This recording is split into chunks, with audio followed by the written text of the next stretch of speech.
Bismillahirrahmanirrahim. Assalamualaikum warahmatullahi wabarakatuh. Nama Nur Syahidatul Najihah binti Samsudin, nombor matrik 075079. Jadi, kumpulan kami akan membentangkan tajuk Al-Jami' As-Sahih oleh Imam Al-Bukhari. Namun sebelum itu saya akan terangkan apa itu maksud Al-Jawami'. Jadi, kitab Al-Jawami' ini ialah kitab-kitab yang menghimpunkan pelbagai topik agama Islam dan disusun hadis-hadis marfu', iaitu hadis yang dinisbahkan kepada Nabi mengikut bab. Cara susunan Al-Jawami' ni pula ianya disusun berdasarkan bab ilmu tertentu. Jadi hadis-hadis bawah satu tema utama ni dikumpulkan di bawah satu tajuk seperti Kitabul Iman, Kitab Taharah, Solat dan lain-lain. Contohnya kalau Kitab Taharah ada hadis-hadis tentang wuduk, mandi wajib, tayamun, haid, nifas dan lain-lain. Antara tokoh terawal yang menulis kitab Al-Jawami' ialah Ma'mar bin Rashid Al-Azdi, iaitu daripada Yaman, dan Sufyan bin Sa'id As-Sawri daripada Kufah. Antara kitab Al-Jawami' yang masyhur pula ialah Al-Jami' As-Sahih oleh Imam Al-Bukhari, Al-Jami' As-Sahih oleh Imam Muslim, yang dinamakan juga sebagai Al-Musnad As-Sahih, dan Al-Jami' oleh Abu Isa At-Tirmizi. Seterusnya, kita masuk kepada biodata bagi kitab Al-Jami' As-Sahih oleh Imam Al-Bukhari. Jadi, nama penuh pengarang kitab ini ialah Abu Abdillah Muhammad bin Ismail bin Ibrahim Al-Ju'fi Al-Bukhari. Beliau dilahirkan pada tahun 194 Hijrah dan wafat pada tahun 256 Hijrah. Imam Bukhari ini telah menghafal hadis sejak kecil, iaitu sebelum memasuki usia 10 tahun. Beliau telah menghafal kitab Ibnu Al-Mubarak dan Waqi' serta memahami fiqh ulama Iraq. Antara guru-guru beliau pula ialah Maki bin Ibrahim, Abu Asim An-Nabil, Ishaq bin Rahawai, dan antara murid-murid beliau pula ialah Imam Muslim, At-Tirmizi, Abu Bakar Ibnu Abi Dunya. Imam Al-Bukhari juga terkenal dengan hafalan, kepintaran dan ilmu yang luas terutamanya dalam bidang rijal dan ilal hadis. Antara karya beliau pula termasuklah Al-Adabul Mufrad, At-Tarikhul Kabir, Khalqu Af'alul Ibad. Jadi nama kitab Imam Al-Bukhari ini juga dikenali umum sebagai Sahih Al-Bukhari atau Al-Jami' As-Sahih. Menurut Ibn Hajar pula, nama penuh bagi kitab ini ialah Al-Jami' As-Sahih Al-Musnad Al-Mukhtasar min umuri Rasulullah sallallahu alaihi wasallam wa sunanihi wa ayyamihi atau Al-Jami' As-Sahih Al-Musnad min hadith Rasulullah sallallahu alaihi wasallam wa sunanihi wa ayyamihi. Seterusnya, untuk kandungan kitab Sahih Al-Bukhari ini, ia mengumpulkan hadis-hadis sahih bersanad daripada Rasulullah sallallahu alaihi wasallam dalam pelbagai bidang agama. Sebab Imam Al-Bukhari menulis Sahih Al-Bukhari ini ialah yang pertama, keinginan Imam Al-Bukhari untuk membezakan antara hadis sahih dan lemah. Yang kedua, galakan daripada gurunya Ishaq bin Rahawai. Dan yang ketiga, mimpi yang dilihat oleh Imam Al-Bukhari tentang melihat Nabi seolah beliau berdiri di hadapannya dan mengipas beliau dengan kipas. Jadi pandangan seorang penafsir mimpi, beliau berkata, engkau akan menyingkirkan pembohongan dari Nabi SAW. Maka hal ini telah menjadi dorongan kepada beliau untuk menulis Al-Jami' As-Sahih. Seterusnya, untuk syarah Al-Bukhari dalam menyarah hadis, Imam Bukhari berkata, aku tidak masukkan dalam kitab ini melainkan hadis yang sahih. Aku tinggalkan banyak hadis sahih lain agar kitab ini tidak menjadi terlalu panjang. Tetapi beliau tidak menyatakan secara langsung syarat-syaratnya. Namun melalui kajian ulama seperti Ibnu Hajar, syarat-syarat tersebut dapat difahami seperti berikut. Yang pertama, berdasarkan nama Al-Jami' As-Sahih Al-Musnad, Al-Jami' menunjukkan cakupan pelbagai bidang seperti hukum, sejarah dan lain-lain. Yang kedua, As-Sahih pula bermaksud tiada hadis dhaif, walaupun ada ulama lain mengkritik beberapa hadis. Dan Al-Musnad menunjukkan hadis-hadis yang sanadnya bersambung kepada sebahagian sahabat daripada Nabi. Pandangan yang kedua pula, menurut Ibnu Tahir, Bukhari dan Muslim ni hanya mengeluarkan hadis yang disepakati sebagai sahih oleh para perawi yang siqah dan sanadnya bersambung kepada sahabat. Namun, Imam Muslim kadang-kadang menerima hadis dari perawi yang ditolak oleh Imam Bukhari kerana keraguan tertentu. Pandangan yang ketiga, Al-Hazmi menjelaskan bahawa Imam Al-Bukhari hanya meriwayatkan daripada perawi yang siqah teliti dan lama berguru secara konsisten dengan gurunya. Kadang-kadang beliau juga meriwayatkan daripada perawi yang tidak lama berguru jika ada sebab yang kuat. Dan syarat yang terakhir iaitu syarat dalam sanad mu'an'an pula. Mestilah ada bukti bahawa perawi pernah bertemu dengan gurunya walaupun sekali. Yang kedua, tidak menerima daripada perawi yang dikenal sebagai mudallis, iaitu perawi yang menyembunyikan guru atau melakukan pemindahan sanad. Assalamualaikum warahmatullahi wabarakatuh. Nama diberi Aina Sakinah binti Harun Azmi. Nombor metrik 076089. Jadi, saya akan menerangkan bahagian seterusnya iaitu manhaj dan cara susunan kitab. Manhaj kitab dan cara susunannya. Okey, susunannya Imam Al-Bukhari menyusun kitab berdasarkan bab-bab fiqh dan perkara-perkara ilmiah mengikut cara Al-Jawami' iaitu kitab yang menghimpunkan pelbagai tema. Okey, beliau membahagikan kitabnya kepada 97 buah kitab dan bermula dengan permulaan wahyu, iman, ilmu, wuduk sehinggalah ke tauhid. Okey, beliau membahagikan kitabnya kepada 3,882 bab. Lalu meletakkan setiap bab di bawah tajuk atau tema yang sesuai dan menyusun hadis-hadis di dalam setiap bab itu mengikut tujuan yang beliau kehendaki. Okey, cara beliau membawa hadis. Yang pertama, beliau menyandarkan setiap hadis yang sesuai dalam sesuatu bab kepada Nabi SAW dengan sanadnya. Okey, yang kedua, beliau tidak mengulangi hadis kecuali kerana ada faedah pada sanadnya atau matanya. Okey, sebab beliau mengulang hadis. Yang pertama, kadang-kadang hadis itu diriwayatkan oleh seorang sahabat.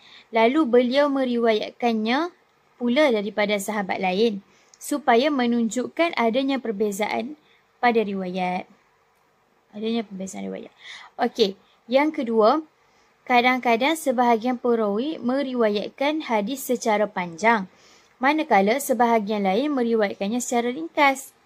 Okey, maka beliau meriwayatkannya secara panjang di satu tempat dan secara ringkas pada tempat yang lain, sebagaimana diriwayatkan oleh para perawi yang terkenal di kalangan mereka. Okey, yang ketiga, kadang-kadang beliau menyebut hadis secara mu'alla, yakni tanpa menyebut sanad lengkapnya. Kemudian beliau mengulanginya dengan sanad lengkap di tempat lain. Okey. Kadang-kadang juga beliau mengulangi hadis yang sama dalam tempat yang berbeza. Yang ketiga, cara beliau bawa hadis. Yang ketiga, okey.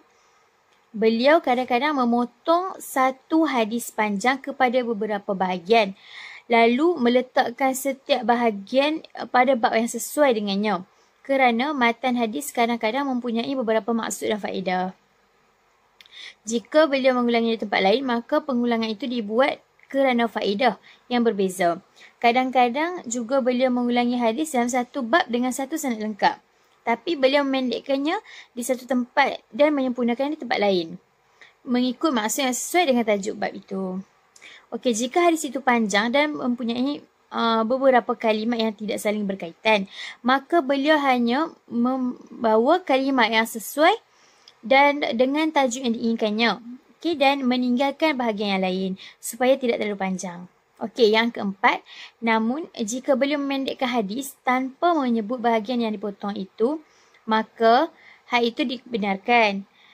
Maksudnya, jika Imam Bukhari tak sebut bahagian yang dipotong itu, pendekkan hadis tanpa menyebut bahagian yang dipotong itu di tempat lain, maka dibenarkan selagi potongan itu tidak membawa maksud yang lain, tidak menjejaskan maksud hadis, maksud asal hadis. Okay. Ini kerana beliau mengambil lafaz hadis yang mengandungi maksud yang beliau kehendaki dalam bab tersebut dan meninggalkan lafaz yang tidak berkaitan dengan tajuk bab itu. Contohnya, dalam kitab Al-Faraid, bab warisan kaum perempuan, Hadis bernombor 6753. Imam Al-Bukhari meriwayatkan hadis daripada Abdullah bin Mas'ud radhiyallahu anhu. Katanya, sesungguhnya orang-orang Islam tidak mewarisi daripada orang kafir dan orang kafir tidak mewarisi daripada orang Islam. Dan sesungguhnya orang-orang pada zaman jahiliyah tidak memberikan hak waris kepada wanita dan kanak-kanak kecil. Beliau hanya mengambil sebahagian daripada hadis Abdullah bin Mas'ud radhiyallahu anhu, iaitu bahagian yang berkaitan dengan warisan dan tidak menyebut bahagian permulaannya. Kemudian datang seorang lelaki kepada Abdullah bin Mas'ud lalu bertanya, seorang lelaki meninggal dunia, meninggalkan anak perempuan dan cucu perempuan daripada anak lelaki serta seorang saudara perempuan, maka bagaimana bahagiannya? Abdullah bin Mas'ud pun menjawab dan memutuskan hukum berdasarkan hadis tersebut. Ibnu Hajar berkata, dan ini merupakan antara contoh yang paling tersembunyi yang termasuk dalam jenis seperti ini. Okey, setakat itu saja. Yang seterusnya, kepakaran dalam bidang hadis. Perkara ini amat jelas kelihatan dalam Sahih Al-Bukhari dan antara tanda-tanda ketara dalam bidang ini ialah yang pertama, beliau sering menyebut perbezaan cara riwayat para perawi terhadap sesuatu hadis serta menjelaskan lafaz-lafaz dan lafaz tambahan mereka masing-masing. Yang kedua, beliau menjelaskan perbezaan dalam lafaz-lafaz hadis serta perbezaan tambahan lafaz di antara perawi-perawi. Beliau menyebut perbezaan sanad antara para perawi, sama ada dari segi penyebutan nama perawi yang meriwayatkan atau perubahan urutan sanad di antara mereka. Yang ketiga, beliau menggabungkan beberapa cara periwayatan dalam satu tempat yang sama dengan tujuan menjelaskan hubungannya antara satu riwayat dengan riwayat yang lain. Okey, yang keempat, beliau menggunakan simbol tertentu seperti huruf H dalam sanad hadis bagi menunjukkan adanya penyambungan sanad atau peralihan dari satu sanad ke sanad yang lain. Kepakaran dalam bidang fiqh. Kepakaran Imam Bukhari dalam bidang fiqh tidak diragui lagi. Okey, antara tanda ketara kepakaran fiqh beliau dapat dilihat dalam tajuk-tajuk bab, tarjamah al-abwab, dan tajuk-tajuk itu terbahagi kepada dua jenis. Jenis yang pertama, tarjamah zahirah, iaitu tajuk yang jelas. Tajuk yang menunjukkan maksud bab secara langsung dan nyata, seperti hadis Abu Hurairah radhiyallahu anhu tentang larangan Nabi SAW menahan air lebihan untuk menafikan hak orang lain. Tajuknya sepadan terus dengan isi hadis di bawahnya. Okey, jenis yang kedua, tarjamah khafiyah, iaitu bab atau tajuk yang tersembunyi. Okey, tajuk yang tidak jelas maksudnya kecuali setelah diteliti dan difahami dengan mendalam oleh ahli fiqh dan para ulama yang berfikir halus. Seperti tajuk beliau dalam kitab Al-Faraid, bab seseorang yang meninggalkan waris dan menganggapnya seperti hamba. Tajuk seperti ini membawa maksud fiqh yang dalam dan tidak dapat difahami secara langsung kecuali dengan penelitian terhadap maksud tersembunyinya. Okey, dan antara sebab Imam Al-Bukhari memilih tajuk-tajuk bab jenis tersembunyi ini ialah kerana pertama, bahawa beliau kadang-kadang menyebut tajuk bab tanpa membawa sebarang hadis di bawahnya. Yang kedua, kadang-kadang beliau menukil hadis tetapi tidak selaras dengan maksud zahir tajuk bab, seolah-olah maksudnya bertentangan, namun hakikatnya ada hubungan makna yang halus di situ. Yang ketiga, kadang-kadang beliau menyebut hadis yang sama di tempat lain dalam susunan kitab, sama ada di bahagian awal atau akhir, untuk menjelaskan maksud sebenar yang tersirat dalam tajuk bab tersebut. Okey, seterusnya bilangan hadis dalam Sahih Al-Bukhari dan jenis-jenisnya. Okey, bilangannya ialah yang diriwayatkan. Okey, Imam Bukhari memilih hadis-hadis sahih sahaja dalam kitabnya yang diriwayatkan daripada sekian banyak hadis yang beliau hafal. Okey, beliau berkata, aku telah mengeluarkan kitab ini daripada 600,000 hadis. Okey, banyak kan 600,000 hadis. Okey, jadinya kitab Al-Bukhari ni, hadis Bukhari, kitab Sahih Al-Bukhari mengandungi hadis-hadis yang bersambung sanadnya, iaitu mausul, yang mu'allaq dan yang berulang-ulang. Jadi ada 3 jenis kat situ. Okey, jumlah keseluruhan hadis termasuk yang diulang ialah 7,397 hadis. Dan jika tanpa pengulangan, jumlahnya ialah 2,602 hadis. Jika termasuk hadis mu'allaq dan hadis berulang, keseluruhannya mencecah 9,082 hadis. Nah, hadis yang disebut secara mausul ataupun bersambung sahaja ialah 2,513 hadis. Jika jumlah keseluruhan hadis yang disebut oleh Imam Al-Bukhari dalam kitabnya termasuk pengulangan dan mu'allaq ialah 9,082 hadis. Itu jumlah sebenarnya. Ini jumlah okey, jadi kenapa ada perbezaan di antara macam mana setiap ulama ada kira salah hadis kan tak sama, sebabnya perbezaan dalam salinan Sahih Bukhari. Lepas tu perbezaan dalam cara pengiraan bilangan hadis. Kerana sebahagian ulama mengira 2 hadis sebagai satu hadis. Ada juga yang kira sebagai 2 hadis. Ada yang Bismillahirrahmanirrahim. Assalamualaikum warahmatullahi wabarakatuh. Nama Nur Nafisa binti Muhammad Zulkifli, nombor metrik 075073. Baiklah, pengenalan ringkas iaitu hadis mu'allaq ialah hadis yang diriwayatkan tanpa menyebut keseluruhan sanad di bahagian awal, sama ada gugur seorang perawi ataupun lebih. Walaupun begitu, hadis mu'allaq tetap mempunyai kedudukan tertentu dalam Sahih Al-Bukhari dan tidak semuanya lemah. Seterusnya, pembahagian hadis mu'allaq marfu'. Hadis mu'allaq marfu' dalam Sahih Al-Bukhari terbahagi kepada 2 bahagian utama. Bahagian pertama ialah hadis yang bersambung di tempat lain. Bahagian pertama ini ialah hadis yang diriwayatkan secara mu'allaq di satu tempat, namun hadis yang sama terdapat di tempat lain dalam Sahih Al-Bukhari dengan sanad yang lengkap dan bersambung. Imam Al-Bukhari membawakan hadis seperti ini secara mu'allaq kerana jalan periwayatan hadis tersebut tidak banyak serta kandungan hadis itu berkaitan dengan hukum hakam. Oleh itu, Imam Al-Bukhari hanya menyebut hadis tersebut secara ringkas di satu tempat kerana sanad penuhnya telah disebut di tempat lain dalam kitab yang sama. Ini menunjukkan bahawa hadis tersebut sebenarnya sahih dan bukan dibawa secara mu'allaq kerana kelemahan hadis. Baiklah, bahagian yang kedua pula ialah hadis yang diriwayatkan secara mu'allaq sepenuhnya. Bahagian kedua pula ialah hadis yang diriwayatkan secara mu'allaq dan hadis ini terbahagi kepada 2 bentuk berdasarkan lafaz yang digunakan. Bentuk pertama ialah mu'allaq dengan lafaz jazam. Antara lafaz jazam ialah seperti lafaz qala.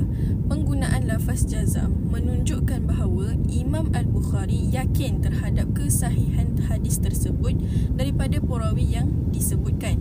Hadis mu'allaq dengan lafaz jazam ini terbahagi kepada 2 kategori. Pertama, hadis yang menepati syarat Imam Al-Bukhari. Kedua, hadis yang tidak menepati syarat beliau namun masih termasuk dalam kategori sahih menurut syarat imam lain. Hasan yang boleh dijadikan hujah atau dhaif ringan yang tidak terlalu berat kelemahannya. Ini menunjukkan bahawa hadis mu'allaq dengan lafaz jazam masih boleh diterima dan dijadikan hujah. Bentuk kedua pula ialah mu'allaq dengan lafaz tamrid. Bentuk kedua ialah hadis mu'allaq yang diriwayatkan dengan lafaz tamrid seperti lafaz yuzkar. Lafaz ini menunjukkan ketidakpastian dan ia bermaksud Imam Al-Bukhari tidak menetapkan kesahihan hadis tersebut secara jelas. Hadis mu'allaq dengan lafaz tamrid ini terbahagi kepada beberapa kategori, iaitu ada yang sahih menurut syarat Imam Al-Bukhari, ada yang sahih tetapi tidak menepati syarat beliau, ada yang hasan, ada juga yang dhaif tetapi diamalkan kerana bertepatan dengan dalil lain, dan terdapat juga hadis yang dhaif tanpa sebarang penguat. Dalam keadaan hadis dhaif tanpa penguat, Imam Al-Bukhari akan menegur dan menjelaskan kelemahan hadis tersebut. Seterusnya, hadis-hadis mauquf. Bagi hadis-hadis mauquf pula, Imam Al-Bukhari akan menggunakan lafaz jazam jika hadis tersebut sahih menurut beliau, walaupun tidak menepati syarat beliau.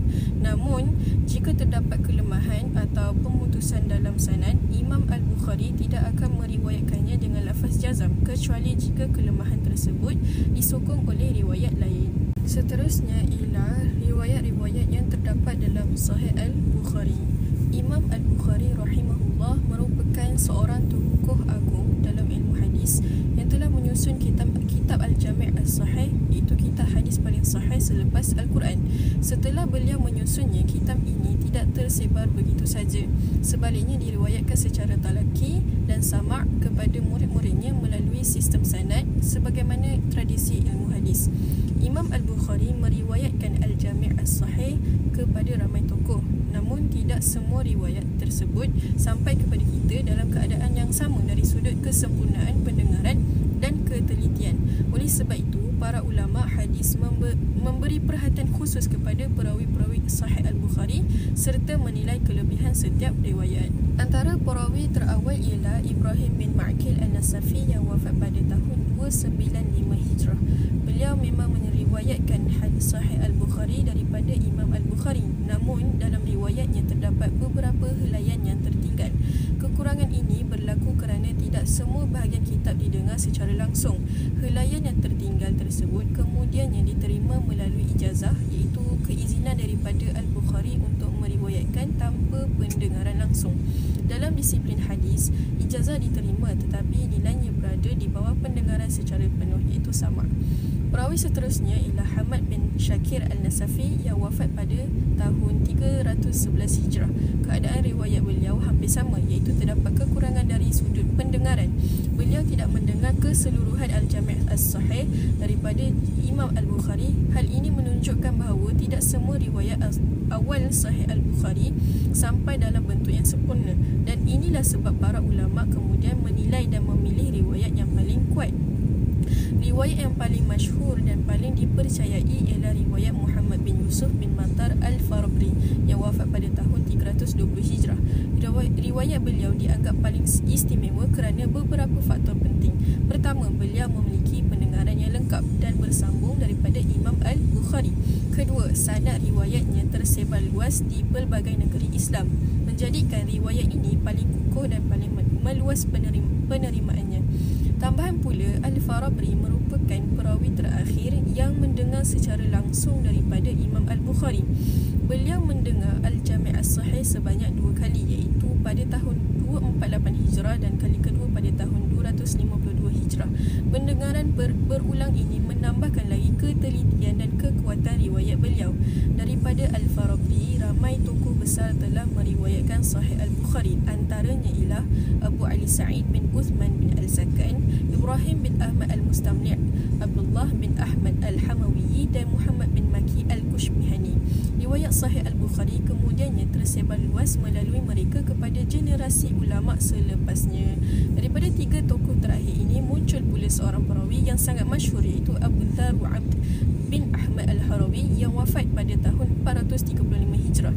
Riwayat beliau terkenal sebagai paling teliti dan paling kemas. Disebabkan ketelitian tersebut, Imam Ibnu Al-Hajar Al-Asqalani telah menjadikan riwayat Abu Dhar Al-Harawi sebagai sandaran utama dalam penulisan syarah Fath Al-Bari, iaitu syarah Sahih Al-Bukhari yang paling masyhur hingga ke hari ini.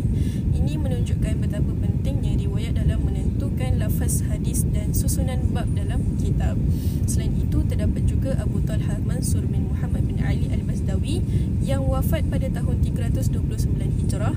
Beliau merupakan orang terakhir yang meriwayatkan Al-Jami' As-Sahih secara langsung daripada Imam Al-Bukhari, sekaligus menutup era periwayatan langsung daripada pengarang kitab tersebut.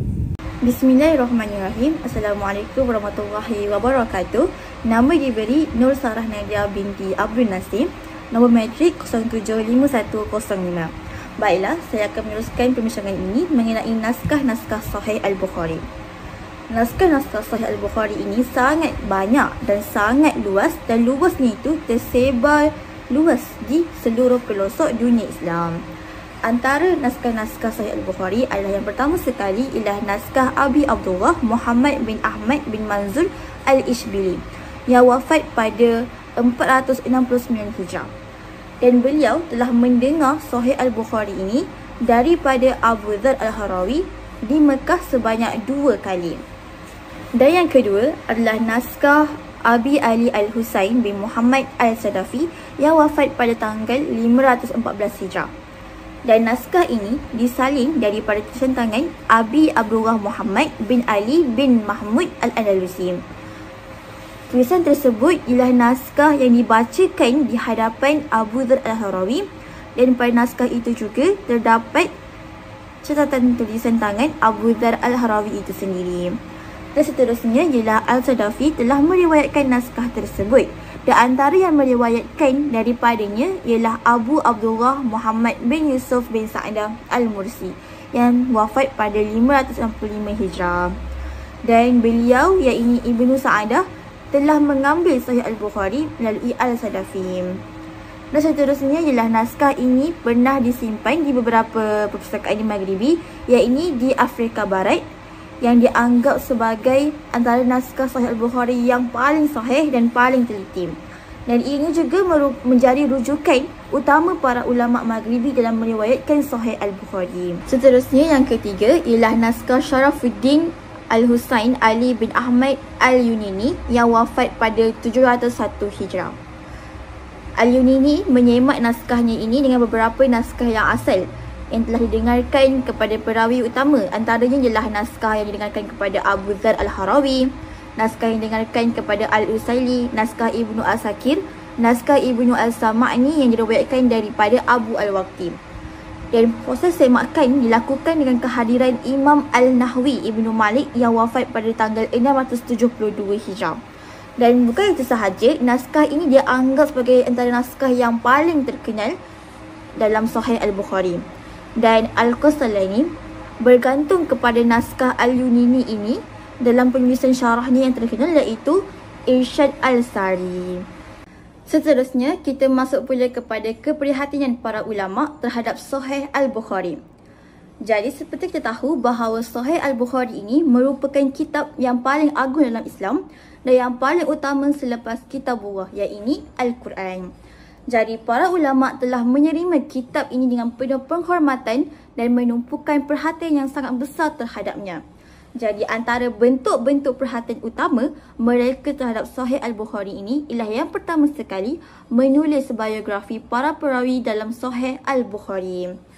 Jadi terdapat banyak kitab yang dikarang khusus untuk mengenali para perawi yang disebut oleh Imam Al-Bukhari dalam Sahihnya, dan antaranya ialah yang pertama, kitab yang ditulis khusus untuk perawi Sahih Al-Bukhari sahaja, iaitu kitab antaranya Asma' Man Rawa Anhum Al-Bukhari fi Jami'ihi karya Abu Ahmad Abdullah bin Adi Al-Jurjani yang wafat pada 365 Hijrah.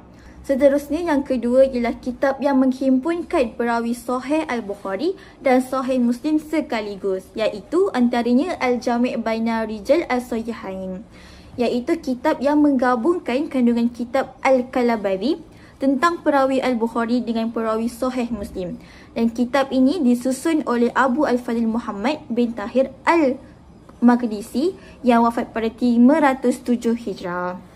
Dan yang ketiga ialah kitab yang menghimpunkan biografi para perawi Sahih Al-Bukhari bersama perawi kitab-kitab yang lain. Antaranya ialah Al-Kamal fi Asma' Ar-Rijal karya Abu Muhammad Abdul Al-Ghani bin Abdul Al-Wahid Al-Maqdisi yang wafat pada 600 Hijrah. Dan daripada kitab Al-Kamal ini juga lahirlah banyak kitab pecahan dan ringkasan. Antaranya yang paling terkenal ialah Tahdib Al-Kamal fi Asma' karya Abu Al-Hajjaj Yusuf bin Abdul Ar-Rahman Al-Mizi yang wafat pada 742 Hijrah. Seterusnya, bentuk keprihatinan yang kedua ialah pengenalan tentang sanad-sanad dan para perawi yang meriwayatkannya daripada pengarang. Jadi antara kitab yang memperkenalkan sanad dan perawi Sahih Al-Bukhari ialah kitab Sahih Al-Bukhari wa Asanadihi karya Abu Muhammad Abdullah bin Salim Al-Basri yang wafat pada 1134 Hijrah. Seterusnya, bentuk yang ketiga ialah ringkasan-ringkasan. Jadi antara ringkasan yang paling terkenal bagi Sahih Al-Bukhari ialah Al-Tajrid Al-Sarih li Ahadith Al-Jami' Al-Sahih karya Abu Al-Abbas Ahmad bin Ahmad Al-Zubairi yang wafat pada 893 Hijrah. Seterusnya, bagi bentuk yang keempat adalah tentang syarah-syarah Sahih Al-Bukhari. Jadi, para ulama dari zaman dulu sehinggalah kini telah berterusan menulis syarah terhadap Sahih Al-Bukhari ini dan jumlah syarahnya telah mencapai ratusan buah kitab. Dan antara syarah yang paling terkenal dan telah dicetak ialah Fathul Al-Bari, Syarah Sahih Al-Bukhari karya Abu Al-Fadil Ahmad Ibnu Ali Ibnu Hajar Al-Asqalani yang wafat pada 852 Hijrah. Dan Fathul Bari ini adalah yang paling penting dan bermanfaat dari syarahnya. Dan yang kedua ialah Umdatul Qari, Syarah Sahih Al-Bukhari karya Abu Muhammad Mahmud Ibnu Ahmad Ibnu Musa Al-Aini yang wafat pada 855 Hijrah. Seterusnya, untuk bentuk keprihatinan yang kelima ialah tentang penelitian terhadap terjemahan bab-babnya. Dan antara kitab yang paling terkenal ialah Al-Abwab wa Al-Tarajim li Sahih Al-Bukhari karya Muhammad Zakaria bin Yahya Al-Kandahlawi yang wafat pada 1402 Hijrah. Dan seterusnya, untuk bentuk yang keenam ialah tentang kitab-kitab Al-Mustakhraj. Jadi terdapat banyak mustakhrajat yang ini riwayat tambahan atau susunan semula sanad yang disusun berdasarkan Sahih Al-Bukhari. Dan antara karya ataupun kitabnya yang paling terkenal ialah Al-Mustakhraj li Abi Bakar Ahmad bin Ibrahim bin Ismail Al-Ismaili, yang wafat pada 371 Hijrah. Dan seterusnya, yang ketujuh ialah penyambungan hadis-hadis mu'allaq, ini hadis-hadis yang tergantung. Dan kitab yang antara yang terkenalnya ialah Taghliq Al-Ta'liq karya Abu Al-Fadl Ahmad bin Ali bin Hajar Al-Asqalani yang wafat pada 852 Hijrah. Seterusnya, yang ke-8 ialah tentang pengumpulan hadis-hadis dari pelbagai sumber, yakni Jami' Al-Atraf. Dan yang paling terkenal antaranya ialah Atraf Al-Sahihain karya Abu Mas'ud Ibrahim bin Muhammad Al-Dimashqi, yang wafat pada 401 Hijrah. Seterusnya, bagi bentuk yang ke-9 tentang keprihatinan ulama terhadap Sahih Al-Bukhari ini ialah tentang kajian-kajian ilmiah tentang Sahih Al-Bukhari. Jadi banyak kajian-kajian ilmiah yang telah dilakukan. Antaranya ialah Muqaddimah Fathul Al-Bari yang dinamakan sebagai Huda Al-Sari karya Abu Al-Fadil Ahmad bin Ali bin Hajar Al-Asqalani yang wafat pada 852 Hijrah. Dan yang terakhir sekali ialah tentang cetakan-cetakan yang terkenal. Antaranya ialah cetakan Dar Al-Taksil di Kahirah pada tahun 1433 Hijrah. Dan yang kedua ialah cetakan Baitul Al-Sunnah li Khidmat Al-Hadith Al-Sharif di Arab Saudi pada tahun 1442 Hijrah. Jadi, itu sahaja daripada saya. Sekian, terima kasih.